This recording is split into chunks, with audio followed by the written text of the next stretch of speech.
तो आइए दोस्तों, ये पहला सवाल देखते हैं। किसी वस्तु को 480 रुपये में बेचने पर उतनी ही हानि होती है जितना लाभ उसे 800 रुपये में बेचने पर होता है। तो वस्तु को किस मूल्य पर बेचे ताकि 10% का लाभ हो। दोस्तों, जब भी आपको ऐसा सवाल आएगा तो सबसे पहले आप क्या करेंगे, उसका क्रय मूल्य यानी कॉस्ट प्राइस निकाल लेंगे। उसको निकालने के लिए क्या ट्रिक लगानी होती है, देखिए यहाँ पे क्या बोल रहा है कि 480 में बेचे और 800 रुपये में बेचे तो लाभ और हानि बराबर है। ठीक है, तो यहाँ पे क्या करना है, 480 और 800 को जमा कर देना है। ठीक है, और इसे 2 से भाग कर देना है। ठीक है, तो इससे हमें क्रय मूल्य यानी सीपी पता लग जाएगा, कॉस्ट प्राइस। अब देखिए इसे जमा करेंगे तो क्या आएगा, 800 और 400 हो गया 1200, और यहाँ पे जो 80 है तो 1280 आ गया, और इसे भाग करना है 2 से। ठीक है, देखिए यहाँ पे 1200 का आधा कितना होगा, 600, और 80 का आधा 40। ठीक है, तो ये 640 रुपये हमने इसका सीपी निकाल लिया। ठीक है, अब बोल रहा है कि उसे किस मूल्य पर बेचे ताकि 10% का लाभ हो। तो ये तो हमारा सीपी है।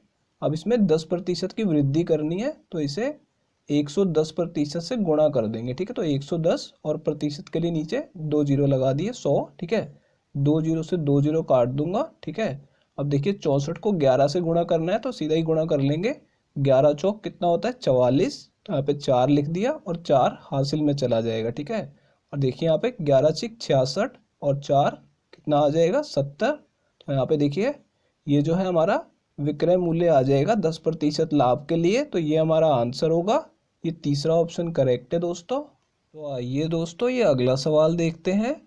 किसी वस्तु को क्रय मूल्य से 45% अधिक पर अंकित किया गया और फिर उसे 25% छूट देकर बेचा गया, तो उस पर लाभ प्रतिशत कितना है, ये हमें बताना है दोस्तों।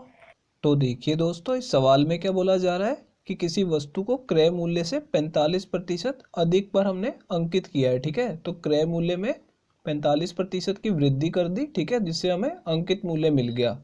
फिर उसे 25% की छूट देकर बेचा गया। तो छूट किस पे दी जाती है, अंकित मूल्य पे। तो यानी इसमें 25% की कमी की गई, फिर हमें विक्रय मूल्य मिला। तो जब भी ऐसा सवाल आएगा तो हम क्या करेंगे, यहाँ पे सक्सेसिव का फॉर्मूला लगाएंगे। देखिए यहाँ पे x प्लस वाई प्लस में एक्स और वाई का गुणा करना है और इसे भाग करना है 100 से। ठीक है, तो ये इसकी शॉर्ट ट्रिक होगी। तो देखिए दोस्तों, इसे कैसे करेंगे, पहले यहाँ पे 45% की वृद्धि है तो x की जगह पे प्लस का 45 लिख लेंगे। ठीक है, उसके बाद यहाँ पे y जो है वो माइनस का 25 आ जाएगा। ठीक है, और फिर इन दोनों का गुणा करना है, 45 गुणा -25। ठीक है, और इन दोनों को भाग कर देना है 100 से। अब इसे सॉल्व कर लेंगे। देखिए यहाँ पे 25 से मैं इसे काटूंगा तो यहाँ पे 4 पे कटेगा और ऊपर -1 आएगा। ठीक है, और फिर जब हम इसे 4 से भाग करेंगे 45 को तो ये कितने पे कटेगा, 11.25 पे कट जाएगा। ठीक है, अब देखिए यहाँ पे इसे बाद में गुणा करेंगे, पहले इसे सॉल्व कर लेते हैं। 45 में से 25 घटाएंगे तो कितना बचेगा, 20 बचेगा। ठीक है, और यहाँ पे इन दोनों को गुणा करेंगे तो माइनस की वैल्यू आ जाएगी, -11.25 आ जाएगी। ठीक है, अब देखिए यहाँ पे इसे घटाना है तो इसे आसानी से कैसे करेंगे, पहले 20 में से 11 घटा लेते हैं सिर्फ। ठीक है, 0.25 को रहने देते हैं। तो 20 में से 11 घटाएंगे तो 9 बचेगा, और ये जो यहाँ पे बचा हुआ है 0.25, अब इसे घटा लेंगे। ठीक है, तो कितना आ जाएगा, ये 8.75 आ जाएगा। ठीक है, अब देखिए यहाँ पे ये प्रतिशत में आया है लेकिन यहाँ पे जो वैल्यू है वो प्लस की है। ठीक है, तो ये लाभ आया हमारा। ठीक है, अगर माइनस में आता है तो इसे हानि में लेते हैं। ठीक है, तो ये हमारा इस सवाल का आंसर होगा। तो देखिए दोस्तों, ये पहला ऑप्शन करेक्ट है। तो आइए दोस्तों, ये अगला सवाल देखते हैं। एक दुकानदार अपने सामान को 25% अधिक मूल्य पर अंकित करता है और उसे 16% की छूट देकर बेचता है, तो उसका लाभ प्रतिशत कितना है, ये हमें बताना है दोस्तों। तो देखिए दोस्तों, इस सवाल में क्या बोला जा रहा है कि एक दुकानदार अपने सामान को 25% अधिक मूल्य पर अंकित करता है, यानी क्रय मूल्य में 25% की वृद्धि कर देता है। ठीक है, तो अंकित मूल्य आ गया, और फिर 16% की छूट दे के बेचता है, यानी अंकित मूल्य पे उसने 16% की छूट दी है। ठीक है, तो यहाँ पे हम सक्सेसिव का फॉर्मूला लगा सकते हैं।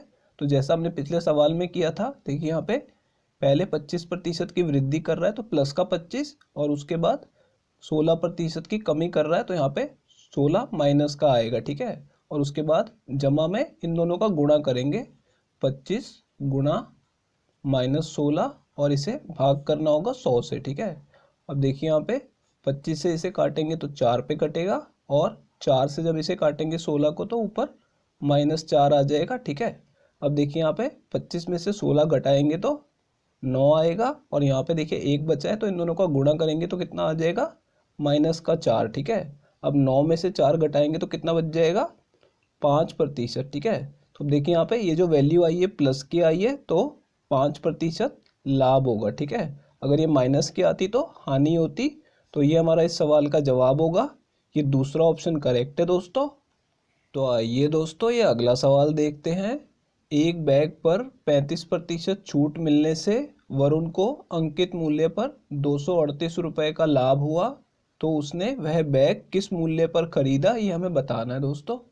तो देखिए दोस्तों इस सवाल में हमें क्या बोला जा रहा है कि वरुण को 35% की छूट मिली है। ठीक है, और यहाँ पे बोला जा रहा है कि उसे अंकित मूल्य पर 238 रुपये का लाभ हुआ है। इसका क्या मतलब हुआ कि जो अंकित मूल्य है उस पर उसे 238 रुपये की छूट मिली होगी, तभी उसे लाभ हो रहा है, और प्रतिशत में भी हमें छूट दी हुई है और रुपयों में भी दी हुई है। ठीक है, तो देखिए यहाँ पे इसे कैसे करेंगे कि उसे 35% की छूट मिली। ठीक है, ये तो हो गया प्रतिशत में, और रुपयों में उसे कितने की छूट मिली, 238 रुपये की छूट मिली है। ठीक है, अब देखिए यहाँ पे क्या पूछा जा रहा है, तो उसने वह बैग किस मूल्य पर खरीदा। ठीक है, तो हमें बताना है कि उसने किस मूल्य पे उस बैग को खरीदा है।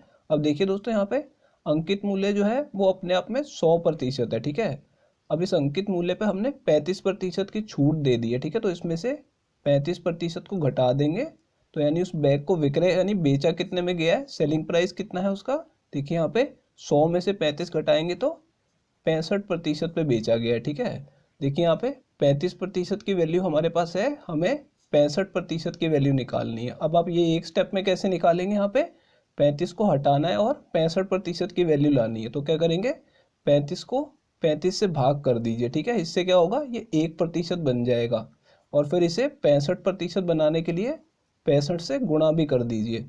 अब इस तरफ जो भी चीज़ हमने करी है वो भी दूसरी तरफ भी करेंगे, तो यहाँ पे 35 से मैं इसे भाग कर दूंगा। देखिए यहाँ पे जैसे हमने यहाँ किया था, और 65 से गुणा कर दूंगा। ठीक है, तो देखिए यहाँ पे क्या आ जाएगा, इस तरफ 35 से 35 कट गया, और यहाँ पे आ गया 65%। ठीक है, अब इसके रुपयों में वैल्यू यहाँ पे इस तरफ सॉल्व करने पे निकालनी पड़ेगी। अब देखिए इन दोनों को मैं 5 से काट सकता हूँ। ठीक है, तो ऊपर यहाँ पे 13 आ जाएगा 5 से काटने पे, नीचे 7 आ जाएगा।